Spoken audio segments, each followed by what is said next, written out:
Okay. Yes, yes. Hello, everybody.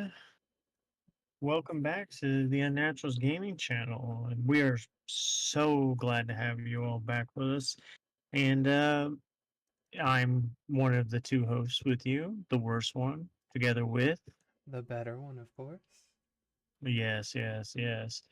And we just want to start off by once again thanking our community and everyone that is helping to support us. You guys are fantastic. We are climbing in subscribers and views at a rate I didn't think was within our realm of possibility, and it's still mind blowing to think about. What do you think? I don't have words. I literally am blown away. Like, every day I look at it, I'm just like, yep, that's the new number. Gotta accept Ye- it. There's nothing else about it. Yeah, yeah. And also, before we can go anywhere with anything, we Mm-hmm. also want to give a special shout out to Streamlabs for Our affiliate link. yeah, Yeah. absolutely. Yeah, it's what we use. It's what we use for our videos. It's Mm-hmm. how we go live, how we get it all laid out, and it is a one plan, all the premium features on Streamlabs Ultra. It literally is all the tools for creators on their journey to making great content. You can take content creation to the next level with Streamlabs Ultra and all the tools you needed for branding, streaming, and recording, editing, and especially monetization. And if you use our affiliate link, you'll be helping the channel out 110%. And we cannot stress that enough. And and we would not be spouting this about something if we didn't use it or trust it ourselves. And Streamlabs is the way to go. We cannot not be more. What's the word? Truthful, honest, all of the in between, because I've tried other recording softwares when I was doing this, and OBS was fun, but I didn't enjoy OBS as much, even though it was a free service, free software, and all that stuff. I much prefer Streamlabs and the simplicity. Um, but I mean, you get what you pay for, and I honestly not regretting it, and I've been Absolutely. enjoying every second of it. So yes, please, if you want to use Streamlabs, please sign up using our affiliate link and join Streamlab Ultra and support not only Streamlabs but us as well. Absolutely. Couldn't have said it better myself. Good job, better one. This is why they call you the better one, I think. Yeah, but will they after this episode? Real quick question, and only the viewers will probably really get this. Have you watched my Mass Effect Part 10 uh, video? Why would I watch your videos? Oh, good. Then no one's told you. We're fine. We'll keep going. Okay. Okay, so from where we left off, it's not weird or anything. No, We, absolutely. yeah, we had just rolled initiative. In the Feywild, Tat's patron is assisting them, and it is our group of heroes versus a sweltering number of pretty decently powerful blood hunters and Jameson and this other weirdly armored being that's completely armored up that looks like he's phasing in and out of existence. Like via if essentially they didn't know this at the time, but he was under the effect of not only blur but mirror image at the same time because mirror image is not concentration. Yes. Who seems to be Oh yeah, and he's a also hasted. I forgot about that because he had the boots of speed. So yeah, he was yeah, set. yeah, and the group, the Unnaturals, seen Tat's patron get unalived. Not yet. Mm-mm. Yeah, I thought that's where we left off. No, we had just rolled initiative, but that is happening. Oh, spoilers. You're fine. The combat went as about as good as you think with an enemy stacked like that. So not only did they have to deal with an ancient blood hunter slash demon, but the super amped up blood, not even a blood hunter because he didn't use blood curses. He just attacked and hit hard. Um, and they didn't know who that person was. Um, but yeah, the fight went about as good as it can. But I distinctly remember you guys were trying everything to keep Jameson away, and you guys were picking off all the blood hunters. You got between Jameson and the other guy, and they were battling you, and you got severely hurt. And then Verici tried to help you, and then that's when Jameson was like, "Well, I came here for a mission. You've been fun." And he teleported and dealt, I think because Jameson got hasted as well, he dealt 6 attacks because he had his main attacks. And then Blood Razor gives him an additional attack. And then he had his hasted attack. And then he had action surged. So Uh, yeah, yes, for all those listening, we were severely upset. Yeah. So he used everything on Tat's patron, and they all watched Tat's patron die. He gets run through with an artifact blade meant to kill demons, celestials, fae, all those aberrants, all those types of creatures, specifically designed to kill them. And he gets killed, and not only doesn't get killed, he get he got killed in his home plane, which means for anyone that knows the lore behind that, if you're killed in your home plane of existence, be it fae, be it demon, infernal, what have you, celestial, you die. Like they die. Like there's no regenerating. They don't go back to their plane of existence and regenerate. You killed them at their home, and he was ran through, and Tat saw that and her heart shattered, and he ripped Rightly so. he ripped off of Tat's patron this this item he was carrying, and it was a vial of blood that he had kept guarded and around his neck for a very long time. And he took it and said, "I will be taking my blood back. Thank you." As the man dies. And as he does, the man that was blurred up, mirror imaged, and hasted all at the same time, um, basically kept interposing himself between Jameson and anyone else that would stand up, and they just could not hit him. Anytime they would try to get past him, he would sentinel them and keep them from moving, and he would just keep them behind bars essentially.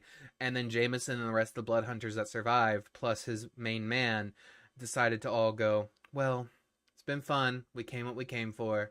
Catch you later, Alex." And they all You mean unraveled a you mean scroll. Val? You mean Val? Yeah, Val. I don't know why I said Alex. That's your other Uh, character. Damn. yeah, yeah, Jesus.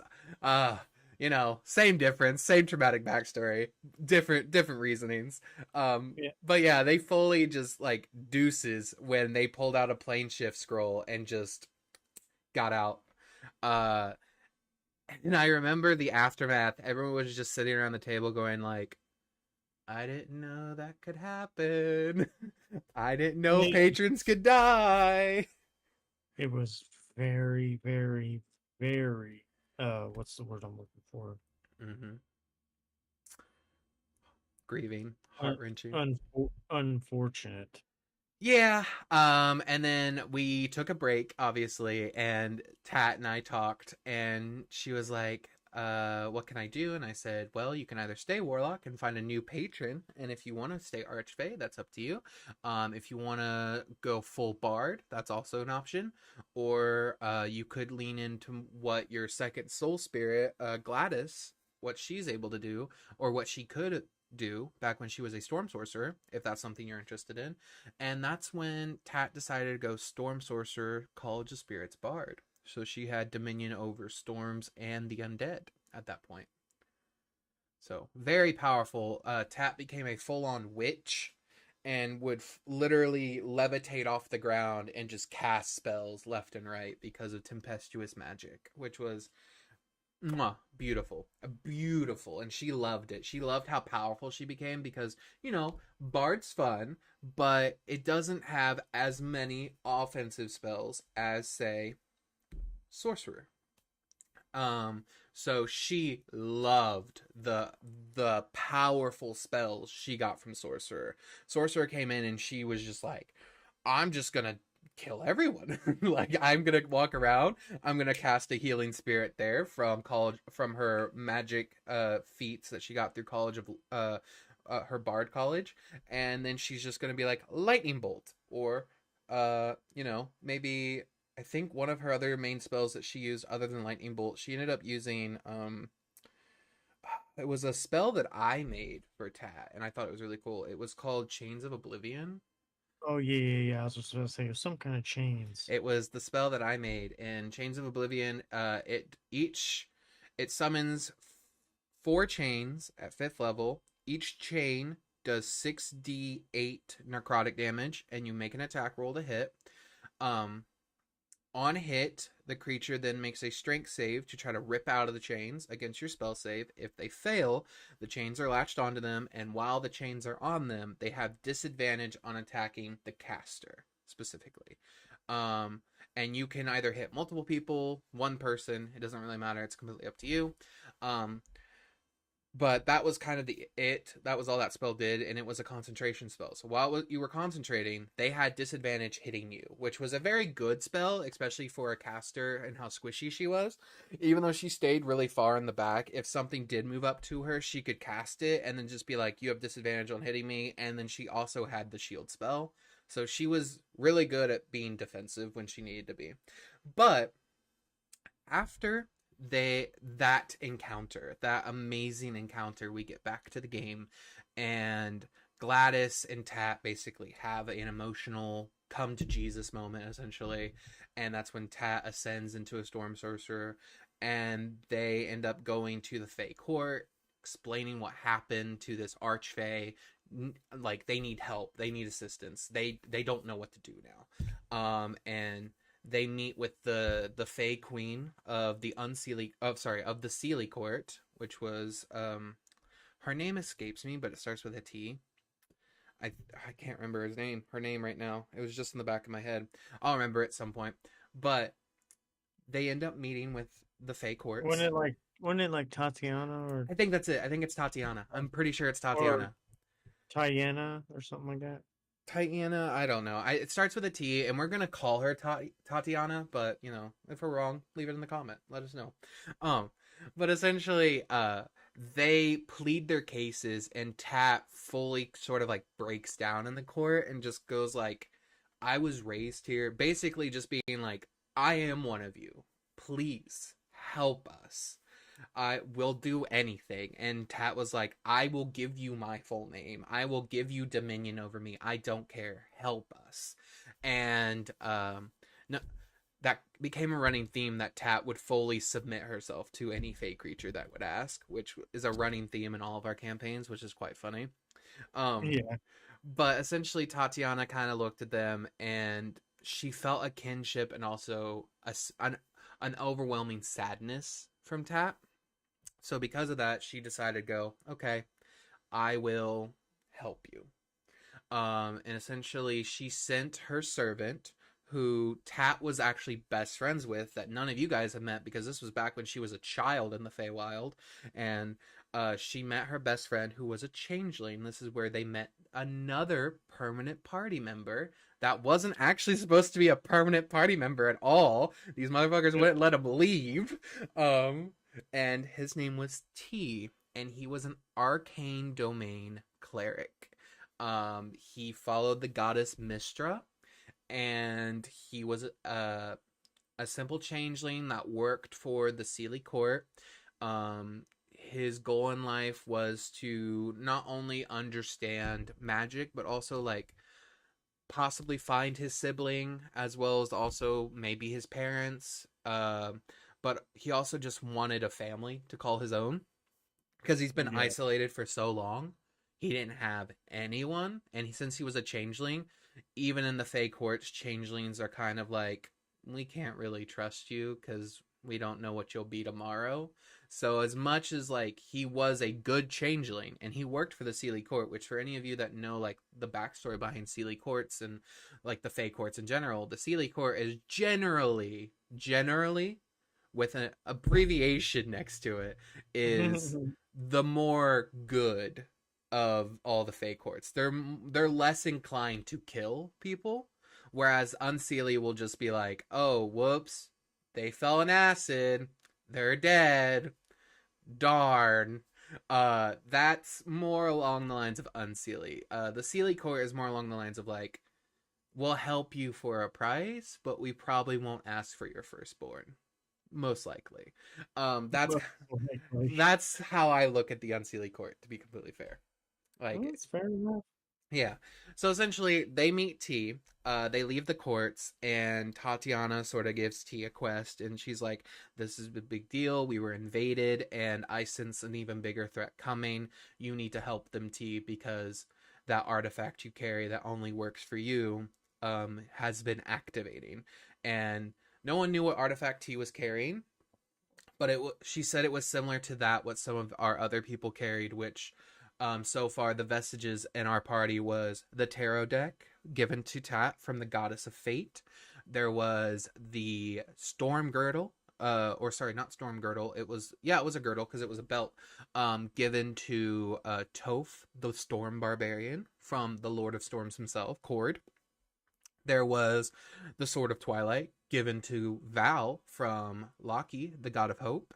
There was Lenestra, who was actively searching for her shield and mace, or sorry, Morningstar, which was a combo item that was being given to her by Sarenrae, the goddess of light and redemption.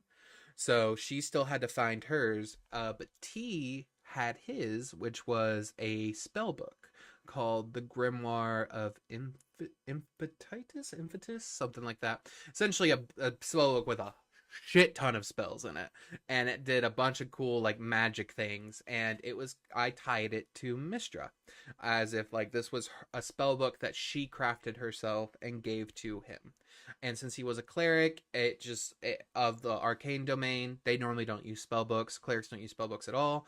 But I like the idea of a arcane cleric that essentially is a wizard with cleric abilities.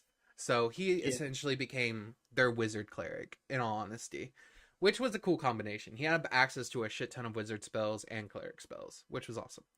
Yes, it helped out tremendously Mm-hmm. when he wasn't slinging lightning at his fellow people. Happened one time, but anyway, uh, they eventually make It it back. happened twice. He deserved it the second time. They make it back to Tat's home with where Tarian, not Tarian, I think it was Tagan, um, had died. They gave him a proper memorial. They found out a little bit more behind Tagan's sort of like role in the Feywild. They found out he was courtless, meaning he wasn't a part of any specific court, and he was actually the left hand or right eye of Melora, the Wild Mother. And he actually worked directly with her while she was sleeping. He would basically be her will upon the Feywild. He doesn't have like these great omnipotent powers like her. He's not a god. He is just an archfey, but that's his title. That's what he was given. And yeah, they found that out, and then they found out a new person would need to be elected this position, and one of the creatures in the Fey court looked shockingly similar to Gladys. And Tat and Gladys had a reunion, and Tat found out that Gladys, when she's in the Fey Wild, can take on a more physical form, we'll say. Um, that was the thought process, at least. Hint, hint, not Gladys. Yeah. Not Gladys. Was never Gladys. As I said, Tat just falls in love with the first Fey creature she sees that gives her a modicum of, oh wow, you're so cool. Yeah, but totally distrust anything celestial. Yeah, she loves Infernal though, as well. Um, This is a a quirk not of the character tat, but the player count. Kelly, yeah. But anyway, she ends up essentially befriending this Gladys person, and they have how else would fey creatures elect another archfey of this land? They would of course do games and a tournament. Of course, they're not going to do an election process. No. Of course, Uh that would be too diplomatic and democracy. So they essentially had a bunch of fucking carnival games going on at the same time where they all participated. And Gladys, who was newly awakened as an archfey, basically said, "Okay, what would you like me to? I don't have anyone." And they essentially said, "You have to find so many people that are willing to support you." um, and they have to willingly participate in these arenas. Now, the rules of the games do not specify that the people that follow you must be of Fey origin. It just says people. So she said, okay, and she kind of turns to Tat, and she's like, "You know anyone that can help?" And a Tat turns to the rest of the party and just says, like, "Yeah, I do." And everyone just like was heads down. Okay, Yeah, I guess we're doing this. yeah, it was a big okay. So yeah, they ended up participating in some and some reindeer games essentially. They I think some of them were trying to show off the most powerful destructive spell. T won that for them because he is obviously a cleric wizard. He's a very high level cleric. He was 10th level, so he had 5th level magic, and cleric spells get freaking wild at ninth level and above. So he was just like firestorm, Yes. oops, and just like obliterate something. So that happened. After that, there was another one where Verici did like a mock fight with another creature. It was essentially to see who gets knocked down first. Verici dealt, I think he got a crit this fight, if I remember correctly, and he dealt Yes. 200 damage. Not no no no no, it was total 200 damage after his full turn because he crit once and then rolled max damage on his second attack. But it was like 150 something on his first hit because he did a 5th level divine smite and then had a bonus action. I think he had I think his bonus action was a thunderous smite or searing smite, and then on It was top, some I think it was Searing because he really liked fire. So I think it was Searing with Divine Smite 5th level, and he upcasted Searing Smite to be, I think, 5th level as well. So he had all that extra dice damage from both of those and critted and basically just doubled all the dice he rolled, and he got so much damage. And then his next attack he hit, and then he did another divine smite and rolled nearly max damage on the divine smite and then max damage on his weapon. Which in total dealt somewhere close to like 180 to like 200 damage in one turn. And I was like, yeah, how do you want to kill this guy? Because you didn't hold back, essentially. He was yeah. like, oh, I didn't mean to do that. And I was just like, yeah, you killed him. Congrats. Um, but essentially, I think Val displayed oh, I know what Val did. yeah, I think Val was trying to figure out what he could do, and so he used the only thing he thought he had at the time, which was his curse. So he transformed into his lichen form, but when he tried to pull from the um recognized source of curse power inside him, he felt something else, a spark of a glimmer of hope, and out from Val's lichen form, out from his back, sprouted two celestial wings. I remember that. Oh yeah. Keep going. Keep talking. Because I love it when Uh, you talk about what I did for you. oh yes, it was like I even got a mini together and put wings on it and beautiful. I'll do a short to show it off. But in his lichen form was very savage like. It was dark with like white and black fur like swirled around. This new form that Loki was keeping the savagery at bay and keeping him under control mixed with the celestial magic. So this pact, his form was more not so much savage, but in control, elegant, but yet you could see the beast itself. And when I would transform, I had the choice once per day to, or was it once per long rest or once per day? Either way, to go from lichen to terra lichen, which in certain mythology and and Viking mythology and stuff like that, and Norse and everything, there is such a thing as a winged wolf, and they were considered sentinels or guardians. Which my character Val was a mark of the sentinel human, which was so fitting that it transformed Okay. into a Unless you do it out, terra unless outside on likeness. the sun porch, real quick. But Huh? yeah, nothing. I wasn't talking to you. I was. Yeah, I was. So from what you were saying, yeah, the celestial stuff. It was literally like, I think the way I described it, it was like you stepped out onto this sun porch and, or not the porch, it was, god damn it, how am I explaining it, it was in the middle of like this carnival, and you, these wings, like you shifted, and I said as you shift you feel like an additional like sort of weight on your back, and that's when like these wings of pure light spread out from you. Yes. And Yes. then you, I remember you were so against them being, I think, white and gold, because your whole collar concept was like black and white or like black and red.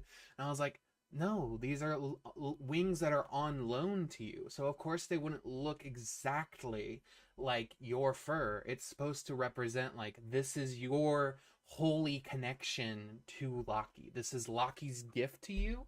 And so they were legitimately Loki's wings. Like some of his wings were given to Yeah, you. Loki had six wings and he loaned a pair to Mm-hmm. Val. Absolutely. But after that happened, after that was given, um, everyone was starstruck. I think everyone at the table was just like, "Wait, we have a flying werewolf now," which was Yeah, yeah, hilarious. Absolutely bonkers that I even allowed this. But yes, he became a flying werewolf. And after he flew, he essentially as- pulled off some really neat tricks. And Gladys ended up winning the title that she needed. And because she ended up winning, it was a landslide. Let's be honest. After Verici and Tease, anyone else, it was literally just given to her at that point. Um, they ended up going back there and staying a couple more days, figuring more stuff out, and then T said, I mean, if we just need a vehicle to travel and go after these people, I mean, I have a vehicle that the Fey Court may loan us, especially since this mission is so important. You remember what vehicle I'm talking about? I bet you do. I bet you remember the vehicle. yes, it was yeah, Mm-hmm. Mm-hmm. it was the Full ship. on Treasure Planet ship. It was a pirate ship that was used for traversing an old carnival between the Fey realms and all the other realms associated. Some people may know the carnival as the Witchlight, Yes, yes, yes. I remember now. but The cursed thing. yeah, essentially I remember they were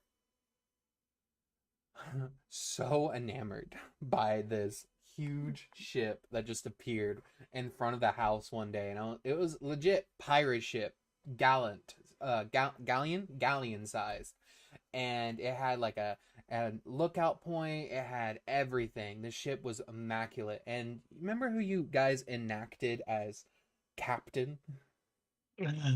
Once again, the Unnaturals don't, if it ain't broke, don't fix it. So we have, all right, let me just break it down for those just to get everyone caught up in case you forgot or you're just now joining us. If so, go back and watch episode 1 of Tavern Talk. But in essentially, we have a blood hunter slash warlock whose casting uh, is intelligence, whose high stats are intelligence and charisma. We have a storm sorceress, whose thing is charisma. We have a paladin slash uh, a shadow sorcerer whose thing is charisma. We have a cleric whose spellcasting is wisdom and intelligence. We have a paladin slash cleric whose casting is charisma and wisdom. And out of all of that, we have one member, Val, whose intelligence is wickedly high. T's intelligence, I will say, was incredible high. T didn't Yeah, have that high of charisma, but T was yeah, also not a leader. He was like, I'm in the back, I don't speak. yeah. Yeah, but so and like high charisma. So who we point as our leader? Not the smart one, not the charismatic one. We picked the barbarian. Oh, yeah, of course you did. The one wearing Yeah, the Helm of 'cause- Brilliance. yeah. If it ain't broke, don't fix it. We have a group of people. The way the group worked and the way that we played it that was so much fun and unexpected is that we had a group of charming, charismatic, and wiser, intelligent people that could easily be the face of the group. However, the way we all looked at it, I think internally and just from playing without ever saying it, is that we play character. The way that our characters play is that we overcomplicate situations that could be solved with a simple answer. So we chose the simple person to lead a group of complicated thinking people, and it worked wonderfully. And that's that. I can only speak for myself, but that's how I saw it, and it worked so well because we would all just overthink, over strategize, try to talk our way out, smooze here and there. When really the simplest answer is just smack it in the face with a hammer. And you know what? That's what happened. We had our barbarian, Topher Haglass, the half orc barbarian, legit be the face and leader and captain of the ship for the Unnaturals. And I can tell you it was some of the best and fun and Mm-hmm. spontaneous and gleefully chaotic role play I have ever had at a table. 110%. Like, I 100% back that. Oh yeah, because I remember that it threw you off so bad, but we just started, but we didn't even defer to the DM No, it or just even happened. It just or fully even Topher. happened. We just started throwing Topher at the DM whenever the better one would be DM, and we just started throwing the barbarian in terms of like negotiating, talking, It captaining, got leading the group. so Hey, without bad. saying anything. It got so bad to the point to where Topher named his first mate Linestra, and his navigator was Val. Yeah. Um, and then Verici was his battlesmith, and then Tat became the chef. Well, they Oh, ended up who ran, the and we had a kitchen. running joke that we did that she did like any good player D&D player will tell you that your character you can define your character, come with a backstory, have an idea at how you want to play him or him or her, but it is not, it's a combination of for a good story and good time and good role play and a good fleshed out character is when you have a character that is you develop to a certain point yourself. You can have all the preparations you want, but sometimes that dynamic at the table, just off the cuff things that you didn't even think about, that or anything like that, become a staple and a defining characteristic that will make your character memorable. One of them Mm-hmm. was we decided that uh Tat, who was the chef on the ship, ran it like Hell's Kitchen Gordon Ramsay Oh yeah, 100%. and tormented a young cabin Well, boy. not even a young cabin boy. They found out that some of the people running in the ship that were hired were recently lost travelers, and they found a couple of their old friends from Barovia that were just ripped from Barovia and landed in the Feywild. They found, um, I think his name was Dallin, the bartender from the unassuming tavern, and Uma, the ogre that was Oh, the chef. yeah, who is a love interest for Varici, which we'll Yep. get to that. Very much a love interest for Varucci. But interesting enough, they have a very uh, fun time settling in and learning all the quirks of the ship. Because not only is this a sailing ship, but it's a flying ship. And not only is it a flying ship, it's a multi-dimensional vessel, which means it can plane shift to any previous plane that it has been to in its lifetime. So obviously, new planes, it can't just teleport there, but it has a randomizer where like it could get them pretty close if someone takes a crack at the gemstones and the crystals and like inputs the coordinates, it could get close. And so mainly the person that was in charge of doing that was T, because he was the only one with high arcana. Very high Yeah, arcana yeah, arcana. yeah. Because let's Val be was honest, good at you with were intelligence. investigations. That was it. Yeah, I was investigations and perception, and I had decent arcana, but it wasn't on the level of. Yeah, on T's just ascended Oh, yours yeah. drastically. But there Sorry for the background noise, everybody. there was also a few times where, uh, if I remember correctly, there was a few times where you all got pretty close to discovering something on the ship that I was like just hinting at, and your passive investigation, your investigation checks were not high enough to put it together. Like you were seeing it, but it was like it could just be anything. I mean, it's a new ship, magic. I mean, you've never dealt with a ship like this before. As much as your brain was trying to comprehend what was going on, and you rolled high a couple times, and that's why like you were seeing it, but it was just like it's not making sense. Yeah, and it took us a long time to even like figure it out. But yeah, essentially they all hop on the ship and they fly off. And I think the first plane that they decide to go to was Toph's home plane to check on it, because Toph remembers like the sea being completely still, and he's like, I need to go check on my home. I need to go to the elemental chaos, like it. And then everyone's like, okay, let's go. Val was like, why? Why? Yes, yes, 110% was like, why are we doing this? Um, but they ended up whisking off to another plane of existence. Meanwhile, we cut the camera and to overlook a new certain archfey that is now in charge. And of course, they were never privy to this information, which is why I can share it now. But this being that was now in charge of where Taggin was, she begins whispering something in the darks of the night to a cold raven that no longer exists. And she says, Plan 1 has initiated. I have seeded the Fae. I will begin to plant our seeds of ruin for you. And she was an agent of Vecna that took the form of Gladys, because Vecna Because realized our he DM is a monster. Vecna realized that he would never get Tat to use his wish or his request, so he would never be able to mark her. Hint, hint. That's why he gave them all the requests. Lol.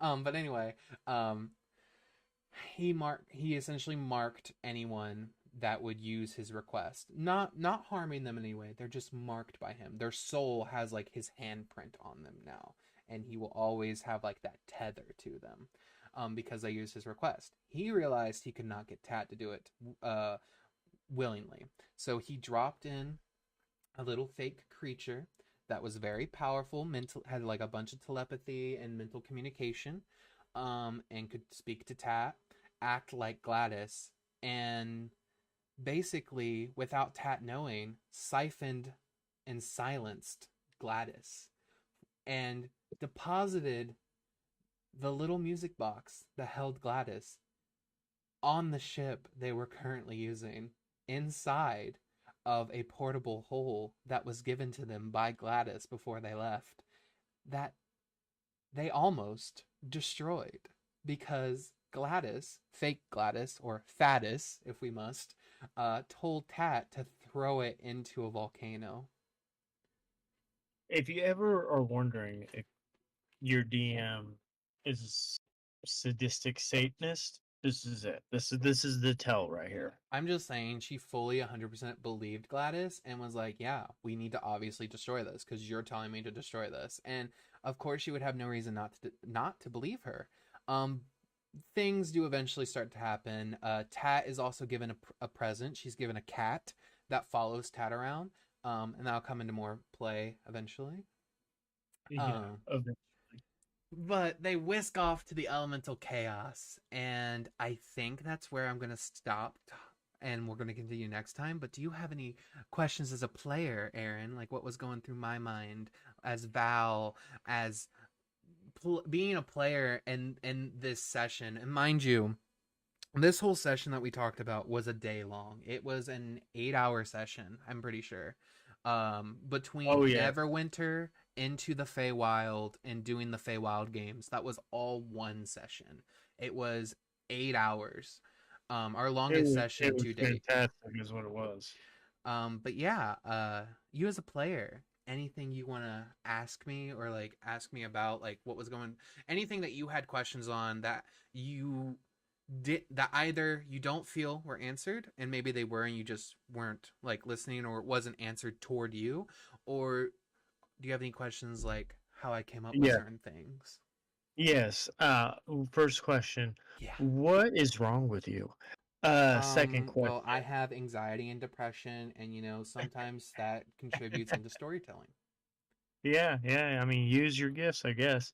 But so how did you have a basic concept? Was this all off the cuff, or was did you have this planned for many sessions prior of like leading up to this point, or like Hmm. how much extensive planning went into, because that was very intricate and like very methodically placed as certain tidbits and Hmm. nuances, like Gladys being replaced by fake Glass Walls, being sealed in a music box that was told to be thrown in a volcano, and the music box is on the ship. The ship is an interplanetary traveling vessel. The Vecna had the secret agent, if you will, infiltrate the Fae in order to mark Tat because Hmm. he knew this. Like how how long were you planning all this intricacy? Were you sewing different things in different sessions to lead up to this point, or was this all off the cuff? How much of this was planned? So everything I planned happened because of Kelly's reactions and how she played Tat. So when I saw how determined and how defiant she was and not doing her request slash wish that Vecna offered, like she was one of the few people that went like, no, I'm not doing it. No, I refuse. I will not ever do this. And I thought she was just like playing, but she stuck to her guns. She was like, I'm Oh yeah, not doing this. Um, she was adamant for and sure. then when she would ever talk about the Fae and how much they were her family, she loved them, best family ever, every like basically like this is my family, this is my true family, I love them, they are mine forever sort of situation. I was like, yeah, he's got to die now. Oh my gosh. Yeah, like I had this thought in my head. I was like, yeah, every adventurer needs to be an orphan. Her father has to die now, Oh which was the jeez. archfey that raised her. And I was like, yeah, so that has to happen. But I wasn't just gonna be like, oh, he killed over and died. I was like, no, there's gotta be more of a heart wrenching story to it. And I was like, yeah, Val's brother that Val killed, that was resurrected by a demon or devil now, a devil werewolf, is going to come back to life and kill Tat's father, essentially. Pretty poetic. Yes. Yeah. So that's how that started, and that's how I decided on that for Tat. For really Gladys, I knew how much she trusted Gladys and how much she was just willing to give. And Gladys was one of the few creatures that weren't Fae at all. She was something completely different. She was a dream spirit, which is essentially what Calistars are connected to. They're connected to like a dream spirit, uh, canonically. And we played it off that this dream spirit was once human before, or like a humanoid before she passed away, and she became this spirit that connected herself to Tat essentially. And we played it like Tat's mother was a Calistar before she died, and then the spirit moved from her mom to Tat.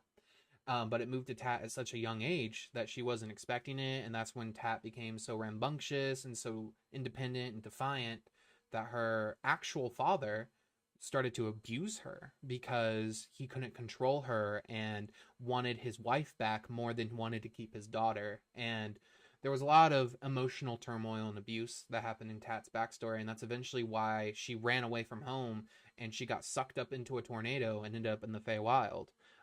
Just a twist of circumstances, to be fair. But because I knew how much she loved Gladys, like Gladys was essentially her mom, her sister, her best friend, I was like, yeah, what if I I'm gonna have take that away from you. I'm gonna take I'm it going to away take from that you. away from you, but in return, I'm going to give you another like a fake friend. I'm going to give you this person that's going to pump you up. It's going to tell you all the things you want to hear. Be the person in the background that's like, "Yeah, you're doing amazing." And yeah, whatever you think is best, do that. It sounds awesome. But in the back she's just like, "You're a fucking idiot, and I hope you burn and crash." Like Jeez. fully against her succeeding anything, and gives her all these gifts and items to all of her friends to be like, yeah, I don't need any of these items, please take all the items that I owned, that I have a connection to, so that way I don't need them. But in reality it's because I can now watch you easier because now I have an item to focus on. Yeah. um Oh, oh my goodness. This was so like well which planned. is It's why whenever scary. like you guys would bring up like they always seem to be like leagues ahead of us, Vecna's group in them, and it's like, yeah, I wonder why. No idea, not me over here, because Tat would never fight against what Gladys would say. Like Gladys a couple times like actually slipped up a few, and Tat was like, what'd you say? And she was like, oh, just kill him. I mean, it's the easiest solution, and sometimes bitches need to die. And I think me and mhm. Barici You guys started actually catching on roll. later. Like We you were catching on rapidly, but not fast enough. And since this was all happening in Tat's brain, you guys couldn't like say anything because it was like, we don't hear her. We can't tell her. Yeah, yeah. I remember like you had Barici and Val, since we had such high perception, Hmm. roll mysteriously one day, and we were like, while we were there in the Fae before everything else kicked off, and we're like, why? And you And guys but didn't we roll high did. enough. Yeah, we Neither one we of you. got And it was real. insight, not perception. Yeah, and we came really close. Verici was closer than you. Verici Yeah, got really close because he has a naturally higher wisdom than you. And he got really close with insight, but there was just he was like, I was like, nope, you just don't see it. It's not high enough yet. But would you I like me think to he got. tell you?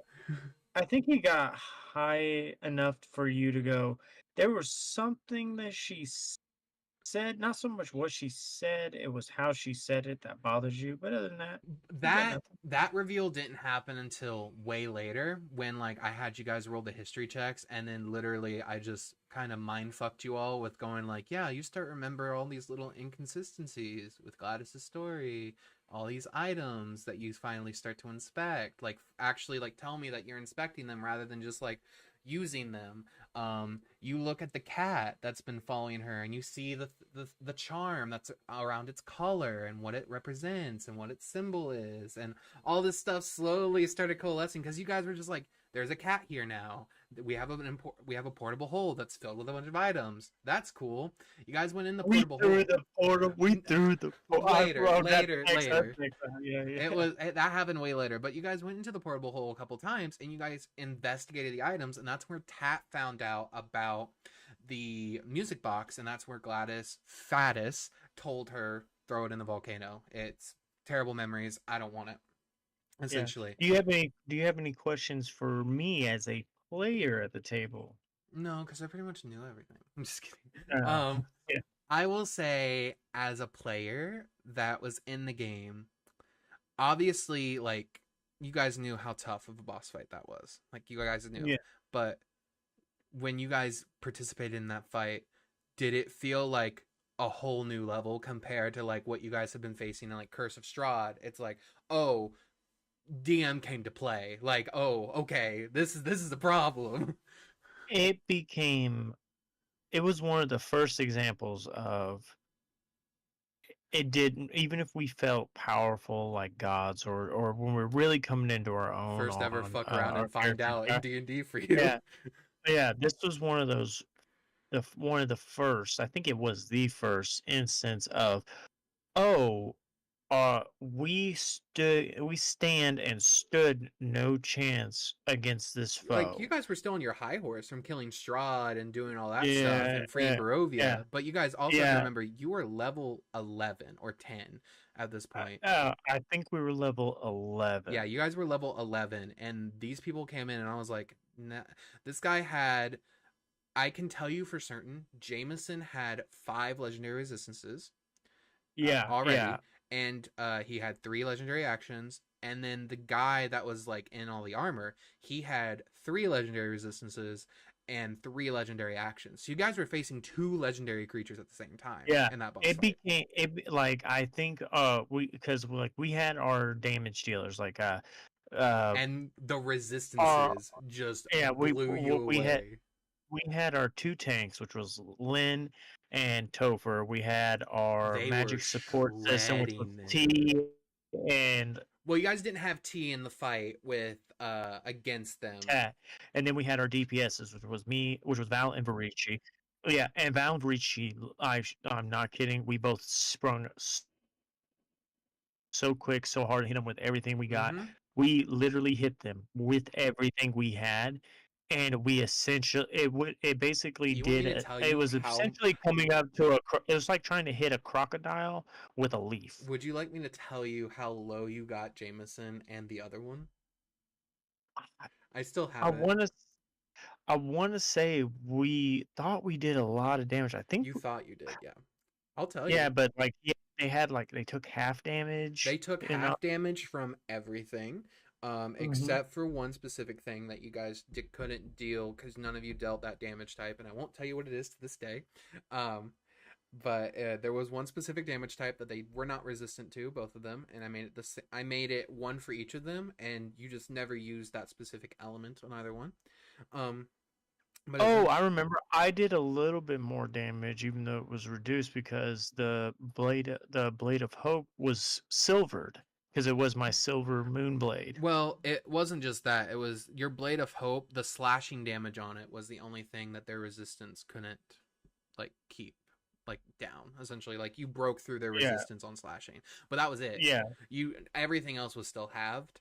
yeah. And But we couldn't figure out why until many sessions later talking about it. yeah, it was just like, oh, it's because of the armor they were wearing and because of the fact of how powerful they were. But um, you guys got those two specific people. Jameson had 575 health at that Yeah, stage. You guys got him to 420 or no 415 is what I'm looking at. Yeah, 415, and then the other one, which I named Armor Dude because I didn't want to give out his name at the time, yeah. as I didn't want to accidentally roll and then you guys see on the character sheet like, oh, DM We rolled called for this he, character.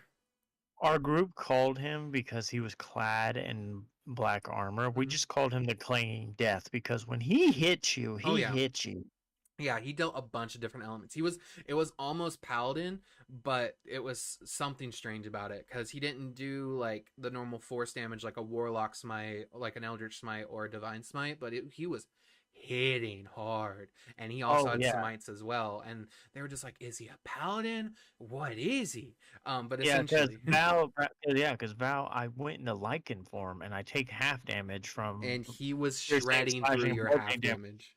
and he was hitting me for like 60, 50, 60. 60 Yeah, and you damage. were reducing it to like 20 and 30, and I was like, that's still 20 damage, that's still 30 damage, that's still this much, this much, this much. But essentially, you got his health pool. He was sitting at, because of his enhancements, he, I believe, was at 280, and you guys got him down to, want to say 200 or 190. Um, Hmm. but that's because the majority of your guys' attacks had to go through his mirror images, which you guys finally like got through his mirror images, but then his blur that made you all attack with disadvantage, and then the fact that he was Correction.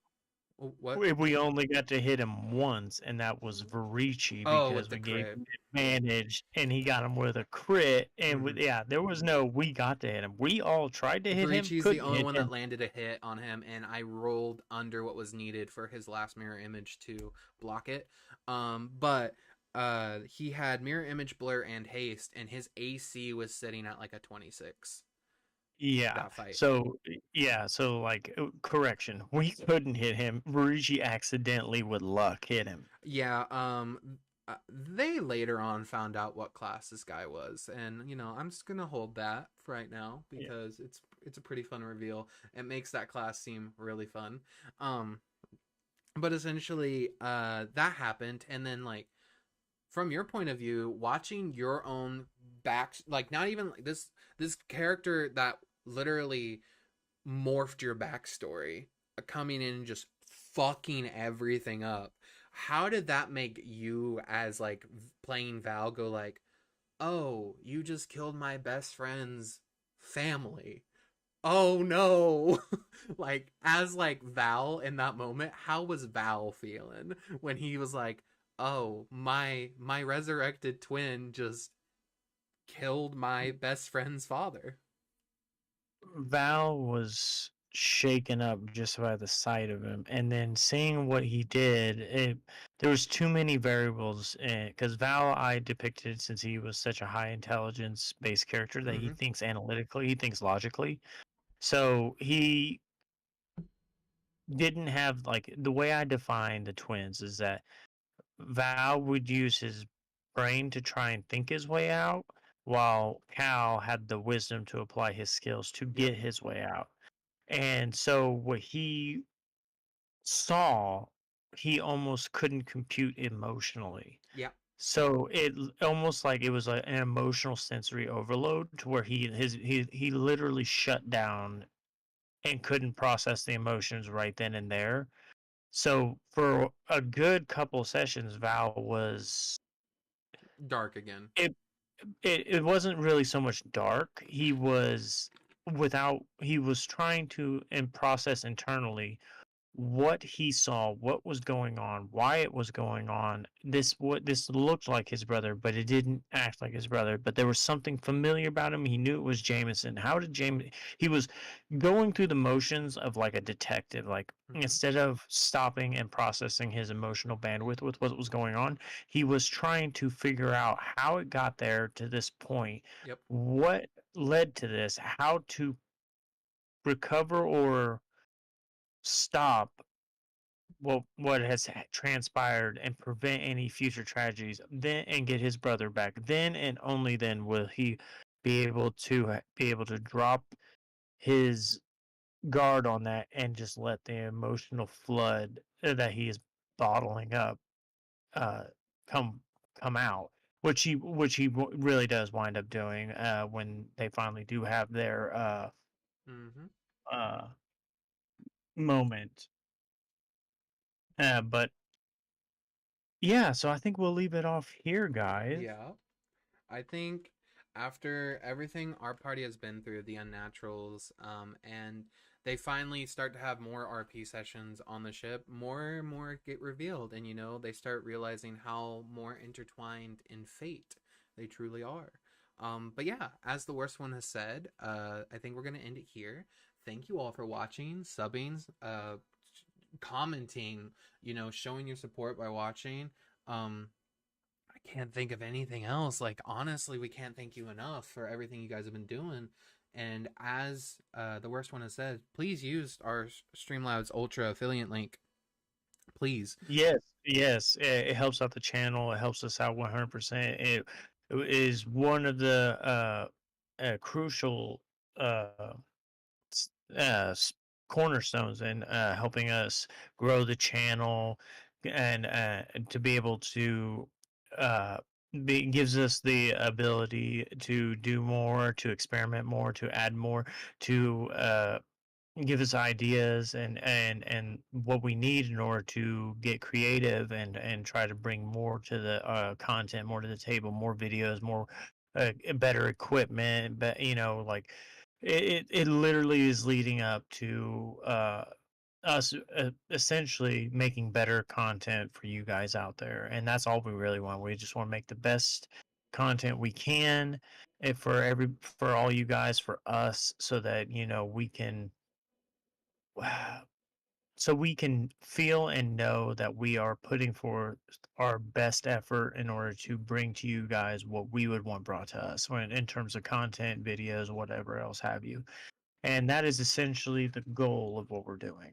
Absolutely. And also, more D&D stories like these to come, because we still have plenty to talk about and still plenty more twists and turns that our party are going to figure out and have to deal with. Because something I haven't even told you the rest of them yet at this point, I believe it was after the session that I told them, yeah, I have an evil session going on at the same time I'm playing with you guys, and that's when I dropped that bomb. So I essentially had two campaigns going in the same world where one group of adventurers were evil and one was good, and the evil ones were working with Vecna. Yes, yes, it was truly something. But please, like the better one, like the best one just said, is, if you guys like our videos, like our content, want to see us grow, want to see us, uh, blossom and bring you Mm-hmm. guys more of what you guys want, please let us know what you guys want in comments down below. Shoot us, a message on, Comments, comment, messages. yeah, on our Facebook channel on the Unnatural Gaming, the Unnaturals YouTube. Hit the like, subscribe button. Hit that notification bell.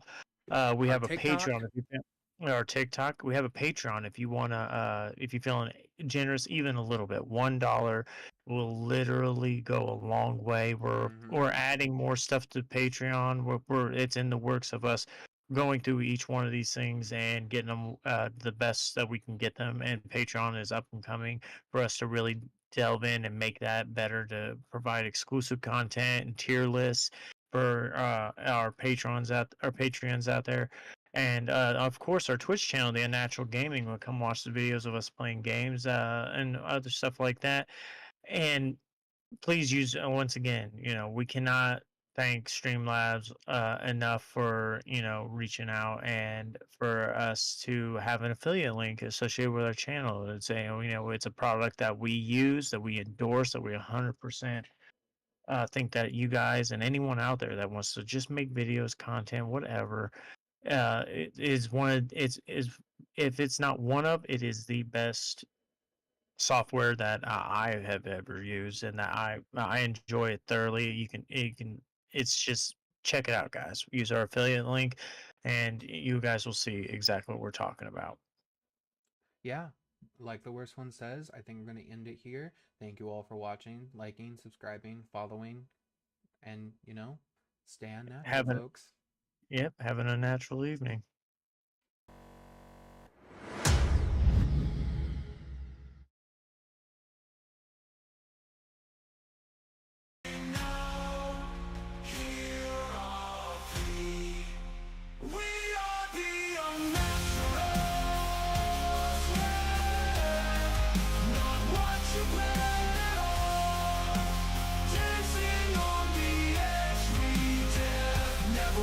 Just